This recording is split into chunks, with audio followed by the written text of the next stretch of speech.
Hello and welcome to the Infinite Escape Room Pubisode. You join us this week for a drink, a debrief of last week's Home Guard themed room, some interesting facts about Britain's finest hour's finest, a chat about how working in universities is weird and how it used to be a damn sight weirder. And finally, a chat about the best kind of conference.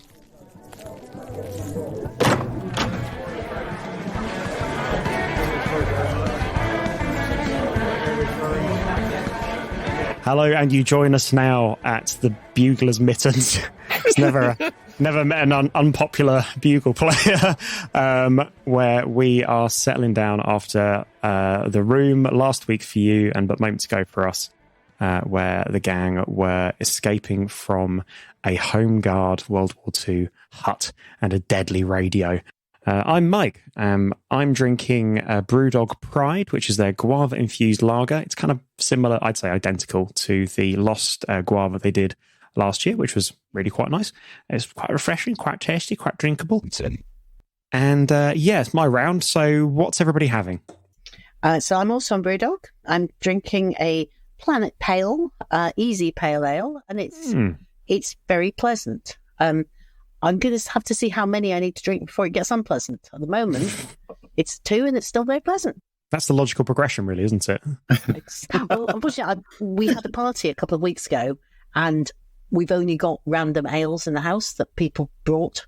So I will have to move on to something else after this one. Oh, that's wonderful, though, waking up the next day after a party and you've got more booze. Just like, I know. It's good. The booze fairy has come. It takes away your liver at night and replaces it with more beer. I'm James. It's genuinely true, and I don't know where I found this, but it is a yuzu and cucumber sparkling sake. Good Lord. Wow! Those words have never been put in that order before. In a tin? It's extraordinarily pretentious, though, isn't it? Well, there you go. But it's in a tin. What? Yeah. How is it? It's really that very, very drinkable. They did miss a trick, though, by not merging sparkling and sake in some way. Like, sarkling. Yeah. That's a hop, skip, and a jump away from suckling, and then that's a rabbit hole that no marketing agent should go down. Yeah, and I think as well, if somebody did that, Japan would go to war again. They've been real chill for a long time, but I think they're like, you have absolutely bastardized our beloved... Okay, right, that's it. Back to war.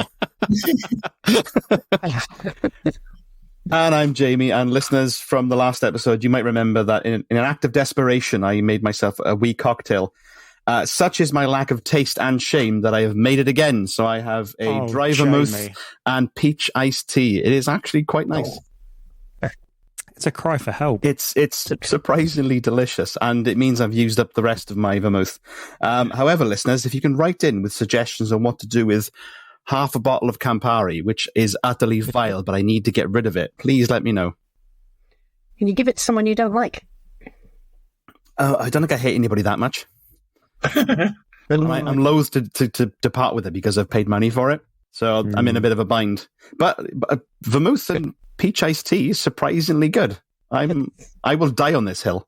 I mean, vermouth and Campari is 2/3 of a Negroni. That's where you should have been going with that, I think. I tried Negroni, and even the smallest amount of Campari is too much. Yeah, it's like I had a packet of cheese and onion, salt and vinegar discos today, and they have the same effect in that it turns your head inside out. So maybe the discos and the Campari together might just cancel each other out. Like, why is that man sick over himself on a park bench just covered in crumbs? He's a scientist. Leave him alone. He's working through some shit.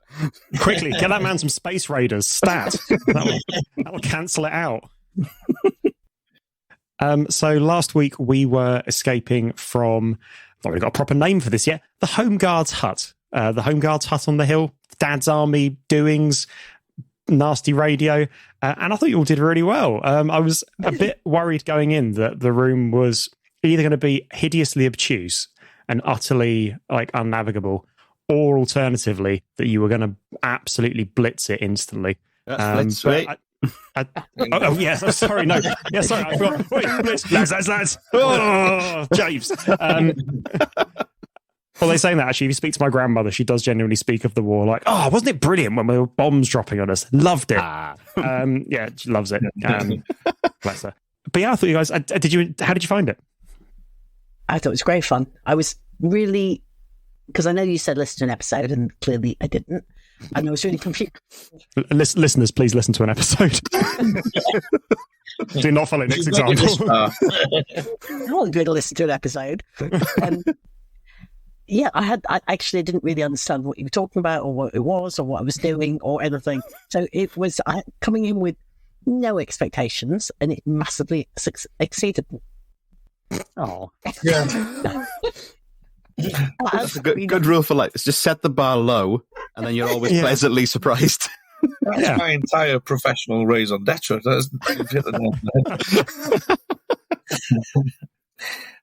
Same. I had no idea what to expect. It was brilliant, and I want to do them all the time. If it could just be repeat guests every week, that would be fun. Yeah, that would be good fun. Be careful what you wish for. Yeah, that's a monkey's paw situation there. Yeah, you'll end up on the Rolodex. And Jamie, how about you? I really enjoyed it. I like those rooms that are quite sparse in the set dressing, because it means that like I did in the puzzle episode, you find like the most minuscule of details that are completely irrelevant, and it could be a clue, it could be nothing. So I like having to wrap your brain around very few props rather than getting distracted by loads of decoration.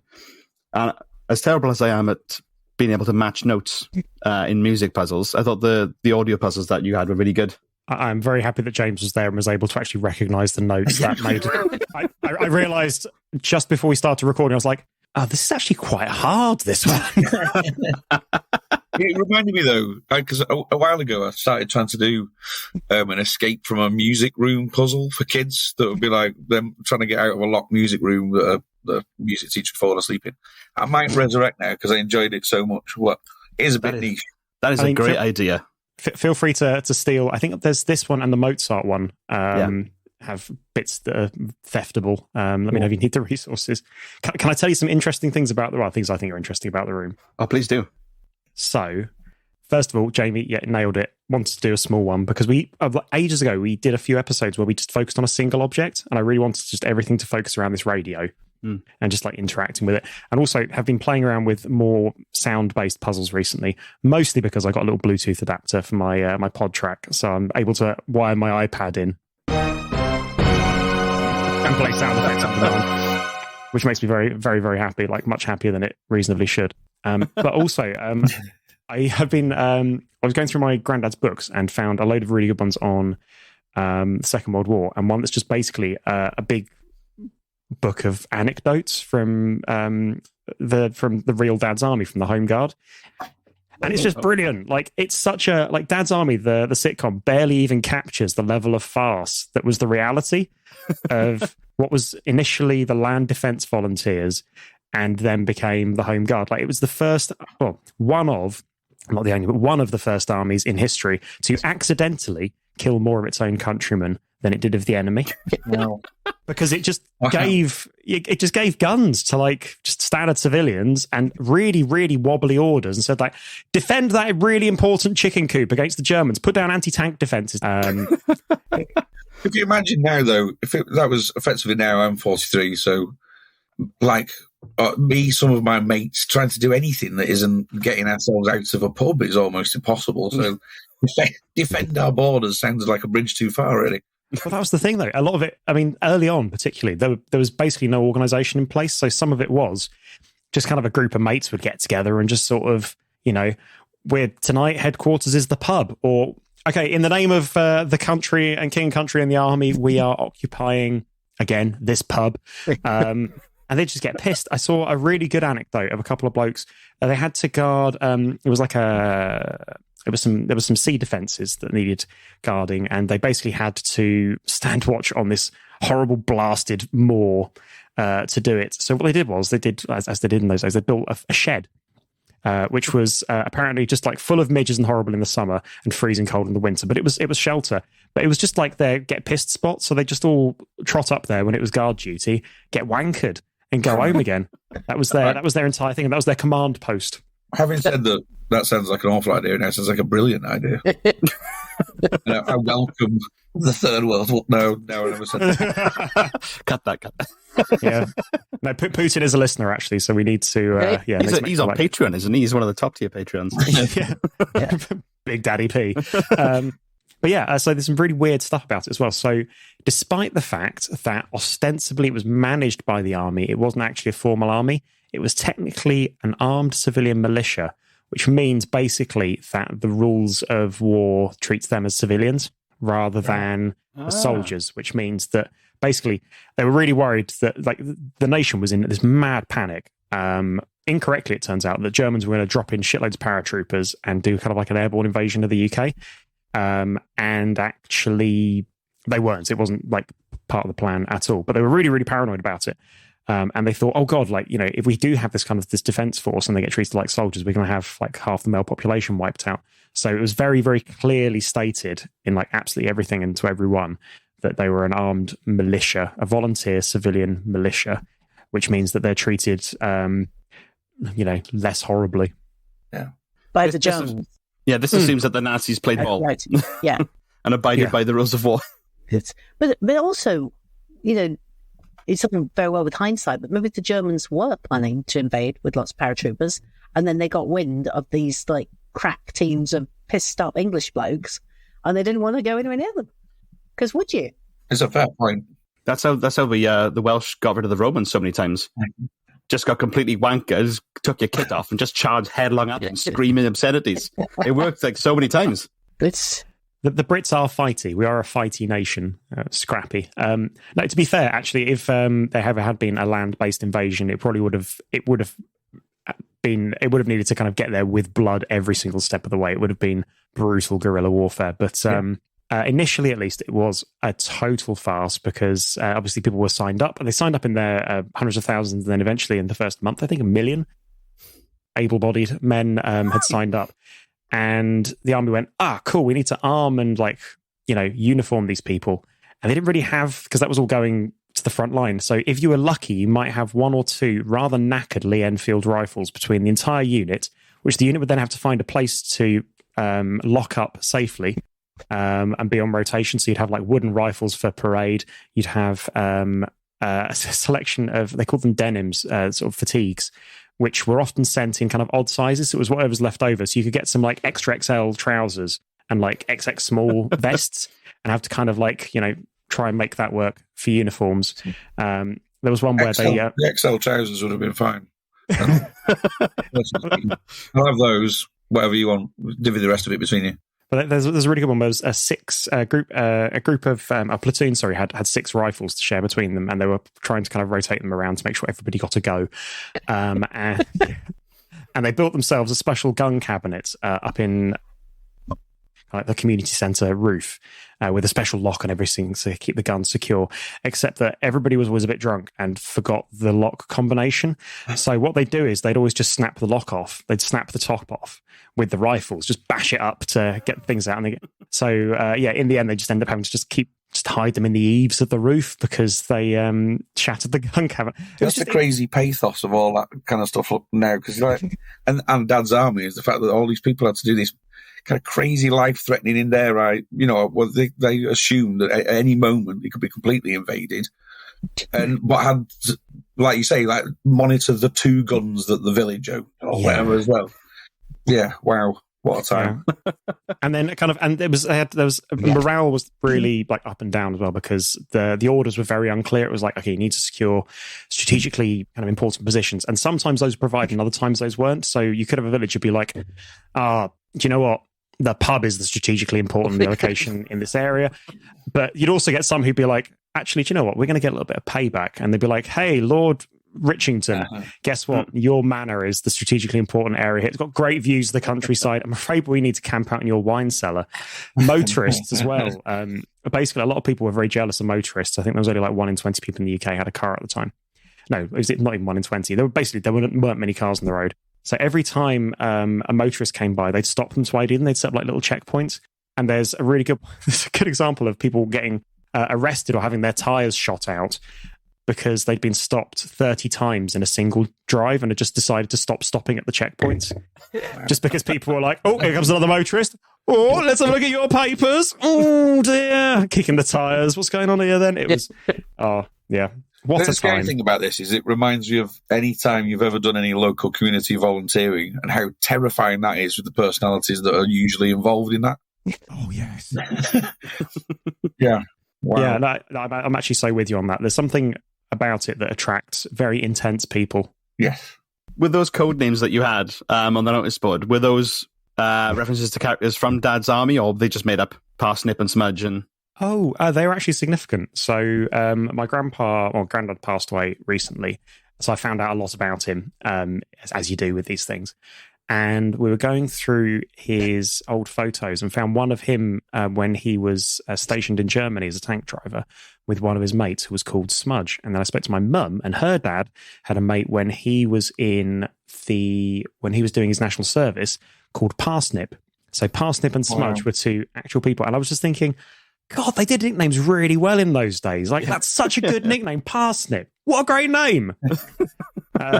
He wasn't a real Parsnip, wasn't a traitor, I hasten to point out. But there was a massive paranoia. Like they were obviously everyone was really worried because tensions were so high. People would be accused of being fifth columnists and be arrested as German spies for letting a bit of light leak out of the blackout curtains or for being out over curfew. Again, if you were a motorist, you had to drive quietly with no lights down unlit roads where the army had pulled all the signs down to stop the Germans from accidentally finding their way to the shops. Wow. And also not fall into the tank traps that the Home Guard had dug that day in the road. Yeah. Surely they were just all round the pub, though. Yeah. They'll fight us in the beaches. We'll fight them in the Red Lion. We'll fight them by the loos and round the back with the smokers. Yeah, and that was it. The code word "cadge" is just literally. It was another account I read for that initial couple of months where they were obviously given this duty and they were formed into platoons and everything, and they had no equipment. So it was a case of, okay, what can we find to do this? And some places did really well. Like there was a tailor who did all the officers' uniforms, who made platoon uniforms for 1,500 men in the course of a couple of weeks. And but he used the officers' quality material. So these were nice uniforms. And he had people just going around like, what can we find? The farmer's got a lot of pitchforks. We've got pitchforks now. It was fabulous. Yeah, I could waffle on like weird trivia about this all day because it's been such a fascinating read. It's just the sense of like camaraderie amongst the farce and just like everybody's really good natured about it and just remembers it really fondly, even though it's like, oh yeah, we had to like, we got this one set of trousers the size that would have been fitted an elephant. So we had to like chop the bottoms off and we turned them into sleeves for somebody else's, which was too short and stuff. It's wonderful. Anyway, sorry. That's me done waffling about my love for the Home Guard. Is anyone coming in hot with anything? You know what that reminded me of most is the fact that I've had an absolutely abysmal day today, but then going into that, even like a radio escape room space, maybe it's such a good medium for being able to forget about everything else and come out the other side of it smiling. It's wicked. Completely changed my day, that. Oh, I'm glad. Yeah. Oh. We need to do one tomorrow and every day thereafter for about the next month, but then we'll be fine. Sounds good. Would you be feeling as good, though, if we'd actually got blown up at the end of it? And you know what? I genuinely, with about 2 minutes to go, I was like, yeah, I'm not really bothered how this ends now. I'm quite happy to go up with the rest of the shed. That bad a day. That bad a day of just like, yeah, take me. Let's just go. Just put the wires. I'll take my chances. Was there a bad ending if we'd not defused the bomb in time? Yeah, you blew up.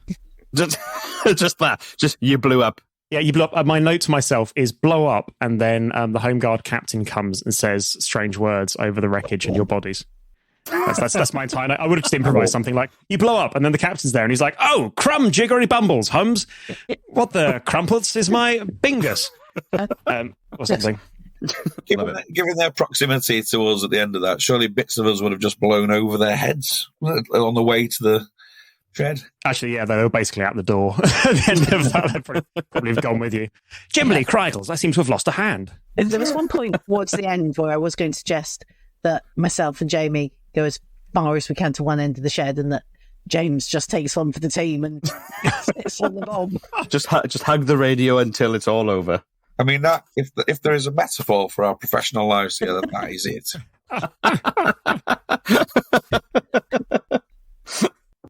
Working in universities is weird, isn't it? I don't know what you mean. There is a brilliant book that I've got somewhere, which is about kind of psychological experiments that they used to be allowed to run that they wouldn't be allowed to run anymore. Oh, like the old Stanford ones. My favourite one of it was somewhere in the States. They ran an experiment to see what would happen if they got, I think they'd recruited, say, 20 male students, 20 female students, and they wanted whichever to go up to a member of the student of the opposite sex and ask if they wanted to have sex with them. And any guesses what happened? I'm on hooks. I have no idea. So pretty much all the men got knocks back every time. And pretty much all the women got yes, please every time.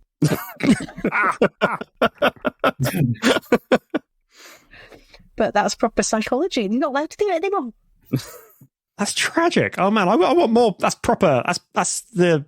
Oh, I mean, all you've got to do nowadays is, bugger the ethics committee. Just get a smartphone, film it on TikTok, and say that it's a social experiment. You don't want to go through all those legal loopholes. You could have just stopped that bugger the ethics committee. This will challenge their principles. Is this ethical? I don't know whether that's just reminded me of.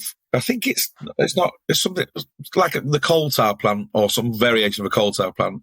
And it used to be on Wikipedia that was like the seeds of a coal tar plant, if you chew them, are poisonous. One seed, if chewed, will kill a mouse. Yeah. 2 seeds will kill, a rat. 5 will kill a cat. And there was this huge scale up to about 33 that would kill a horse. And all I could ever think about was them lining them all up. And they go, next one. And then going, oh, the cow looks a bit shaky.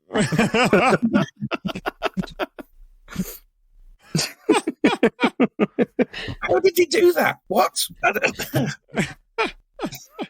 What a time to be alive. What a time to be working in academia. I missed an era. Yeah. Did all 3 of you go to the Playful Learning conference? Yes. Yes. Oh, nice. How does the idea of escape rooms factor into that space? I mean, was there anything there regarding escape rooms, or? It was quite un-escape roomy this year. Normally there is a theme around it. So the first 3 years we ran it in Manchester, and we actually worked with a local school. And we got the 6th formers as part of a enrichment project to designers in escape rooms. Oh, cool. That were run at the conference. So anyone who basically they were running, they'd come for a whole day and they'd run it, and it was good for them to do a thing, and it was great for people. And the stuff they would come out with was really, really professional. It was amazing. Yeah, nice. Really. But that didn't sort of carry. I think maybe students did it for 1 year at Leicester, and sort of post-COVID, it's not. I think people are less keen on being in a small room with strangers. I wonder why. It was good this year because one of our keynotes this year was Giskin Day, who is one of my heroes, I think. And she's made escape rooms out of virtually everything she could possibly find, and within that, so she was showing us examples of the fact that she's made an escape room in a bag. Called Breaking Bag, which is one of the best things about it. Yeah, Breaking Bag. What a name. I love it. Yeah, it's cool. And then there's a great story as well. Nick, were you there when, actually at the time when they were talking about the one where they had to find something in a museum and it would... No, I was in the first lot with Rosie and Katie. So we were sat in the pub. I'm getting messages from Alex saying, yeah.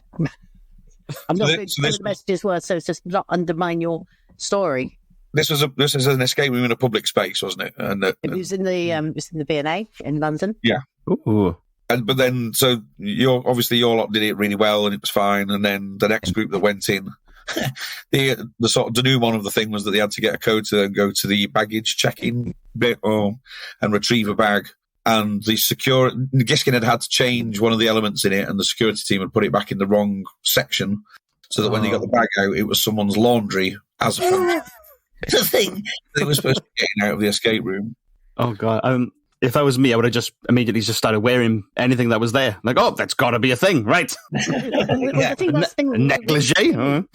About is this part of the game? Because she'd made some comment earlier as part of her spiel, because she was all like wearing a wig and dressed up and kind of doing a handover. And she had said something about, oh, it might just be somebody's dirty laundry. And there it was. And Alex was kind of, oh, maybe this is a joke. And there's like something, so he's putting his hand into dirty laundry and somebody's dirty laundry. I think somebody called security as a different part of that. They'd also called security. And that's as wonderful as these are, that's the danger of running something in a public space that people actually think you might be planting a bomb somewhere or something. Well, also something that we've discovered with hiding. Because oh wow! So Jay, what was it? York? So Nick, when I first met Nick and the rest of the play, because obviously I was quite new to the whole idea of playful learning. I'd never done escape room, and I started doing playful learning, and then I encountered all these crazy academics, and they used to. What I hadn't realised is a group. They all used to try and hide from each other. And as a consequence, now me, when before meetings, before any time we met each other, so I'd go, right, I'm outside the building, we'd meet in, and then I'd gradually see pairs of eyes. Enormously disconcerting. But me and Nick once met in York to do some escape rooms in and around York, and I thought, right, okay, I can get into this, and I hid behind a sign, and someone from York Station came over to me and asked me if I was okay on a medical level. It was just my legs peeping out from underneath a sign. Please leave me alone. I'm doing something. Yes, I'm fine. I'm just hiding. I'm hiding from a colleague. You've ruined it now. Quick, find someone else for me to hide. Let's go together. Oh, God. At that point, you should have swapped clothes with him and he could have been your decoy. Yeah. Some teams with strangers. That's next level. Go, get on a train. She'd never suspect it. So, Jamie, yes, we're professionals, you see. For professional community, professional people do professional things. Oh, absolutely. Very, very important professionals, don't forget. Yeah.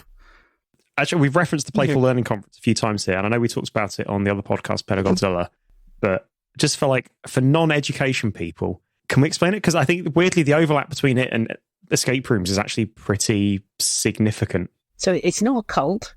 It's not a cult. But it was described quite a few times as a cult, and it's really not meant to be a cult, but it is. It came around for myself and colleague Alex Mosley probably, 10 years ago now. We're at some conference that was meant to be about active learning, and it was all being talked at. And we just went, do you know what? Let's do our own conference that is all the crappy, boring stuff. Let's get rid of that, and then let's put lots of interesting, inclusive stuff in. And we just both won an award that year, and we didn't have quite enough money, so we found another friend who'd also won an award and put all our money into setting up the conference. And just to it was meant to be a one-off to see if we could do it. What would it look like? And we had this brilliant person that we were working with, the conferences team, called Emma, and we loved Emma. We got on brilliantly with Emma. And then that was my colleague, incidentally. Another veiled dig at me. And we ended up getting this, but I remember her telling me she's leaving. She said, I'm going to leave you with my friend, colleague James, because he's very good. And I'm like, we can never get someone as good as Emma. And we did. I was waiting for the, and I stand by that. Too easy. Like shooting puppies in a barrel. And James just got it, and I think was a bit terrified for quite a long time, particularly the first conference, because I would just ask him for stupid stuff. That's never ended. That's not just the first conference. That's life now. Yeah. James, would you mind? Could you get us a squid license, please? Yeah, that was so. I genuinely came out of a meeting once, and on the bottom I'd written "squid license?" ? Do you need a license to handle a squid? Well, yeah. So I was like, right, what? Because I also didn't really know what that meant. Because this is an interesting point. Because I didn't feel particularly confident then. So I was like, right, this must be a thing that I've got to go and find out. Everybody knows what a squid license is. Yeah. And then, and that's the beauty of playful learning now. I know it's complete nonsense, but is also very meaningful in a lot of other ways. So But you know what that made me think of? Is that now I want to do an upside-down version of Playful Learning. You just said you get all the good bits out of a normal conference. Let's have one that's all the most awful bits. That's a counterpoint. Weren't you? Was it not, Mike? Weren't you talking about doing a session? I think I was exactly talking about that. Yeah, like the crapful learning on conference, wasn't it? Just having like a 1 hour session, which is just as terrible as we can make it, intentionally in every conceivable direction. Oh, well, terrible in with every sense. Yeah. So, I'll not wash for like a month in like advance. Every sense, every single dedication. There could be some sort of waterboarding going on as well, I reckon, like the water torture, where you get a drip every second or whatever. Yeah, we'll put a drip of decaf on Mark Childs and just watch him squirm. Like, oh no, I need the caffeine. I think he's allergic to decaf. Weirdly, Nick, I've been thinking about the old. We did. There was a lot of this is a not a cult thing going about. I think part of the problem with this is that really the principles of which Playful Learning, the pillars of, as we've called them, the you mentioned in the book chapter that you wrote. The book chapter what I wrote with Nick. And they're just really cool ways to live, and who wouldn't want to? And I want to go and live in a commune based on those 5 principles. So, I'm up for it. I know we want to distance ourselves from the cult. I don't. Let's embrace it. Well, I have always wanted to be kind of a leader that is vilified. And does vilified mean good or bad? I think that's a bad thing. Okay, yeah, I do not want to be vilified. I want to be unvilified. Idolized. That's the... Yeah, so I quite like, maybe we could make it into a cult. I'm not sure we need a thing, though, and it would probably involve sex with animals. But I don't think it has to involve sex with animals. I don't think it always has to involve sex with animals. I think, but if you get it registered as like a religion, you can get tax-free status, can't you? Oh yeah, that's true. I mean, as points of order, I think it's tax-free anyway because it's an educational conference. Oh.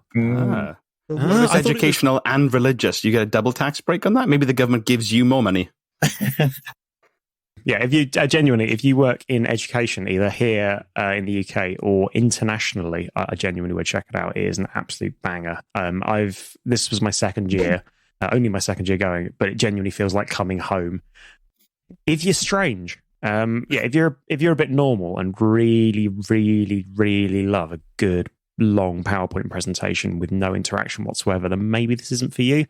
But if you like cool things that are fun and also great, super thought-provoking and pedagogically sound, then I would totally recommend checking it out. You'll come away, you'll just come away fizzy and beefy and inspired and filled with useful nuggets and having talked to amazing people who you'll then correspond with over the following year and then meet again and be like, oh, you! I can't believe it's only been a year! Blah, blah.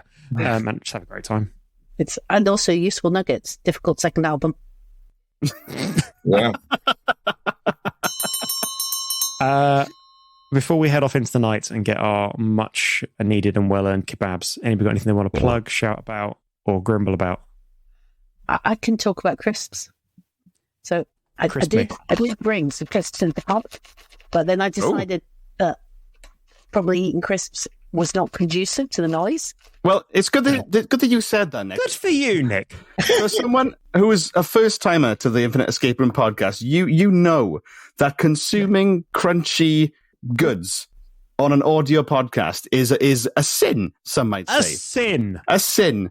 Whereas not a few weeks ago, we had one of our co-producers, who shall remain nameless, John, tucked into no less than half a packet of chocolate digestives mid-episode.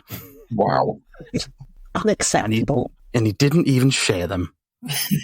But kind of related, the reason I'm talking about, I brought the crisps, is that I'm changing jobs, and one of my close colleagues isn't around for my leaving do this week, but he sent me an online treasure hunt.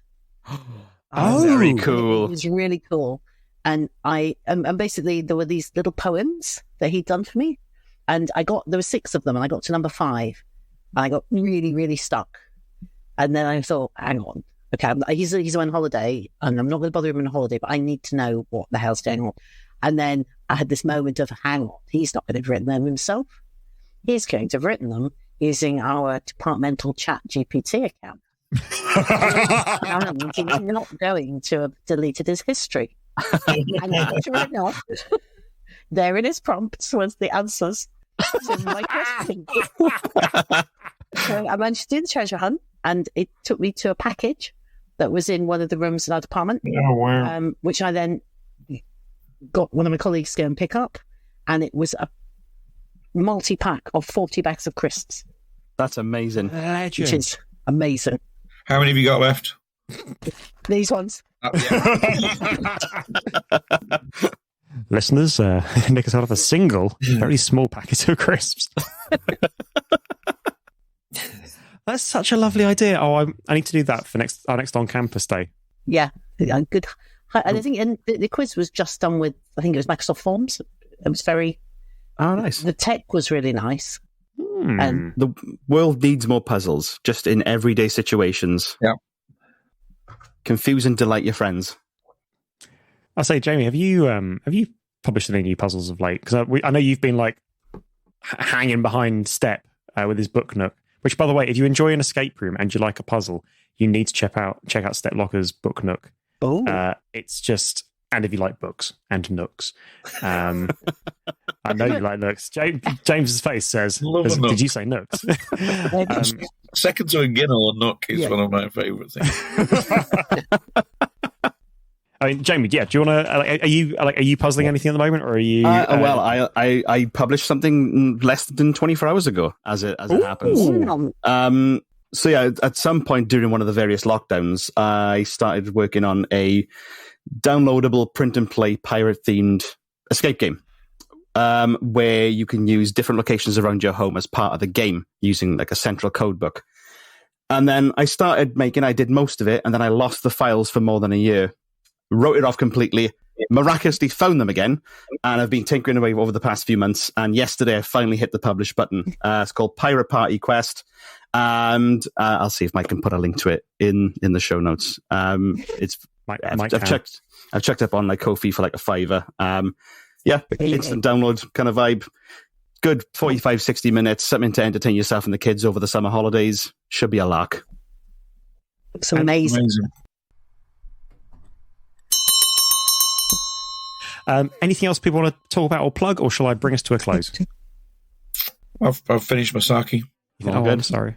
Well, with that, then the barman is gone. Actually, he's locked up the pub, so we'll need to stick a brick through the window, step outside, and make our staggering wending way towards the kebab shop. Thanks very much, listeners, for joining us for this Pubisode. Hope you enjoyed it, and we'll see you next time on the Infinite Escape Room. Bye-bye now. Bye-bye. Bye. Time for some chicken wings. Oh, chicken wings. It's all about garlic sauce for me. I'm literally just going to the kebab shop.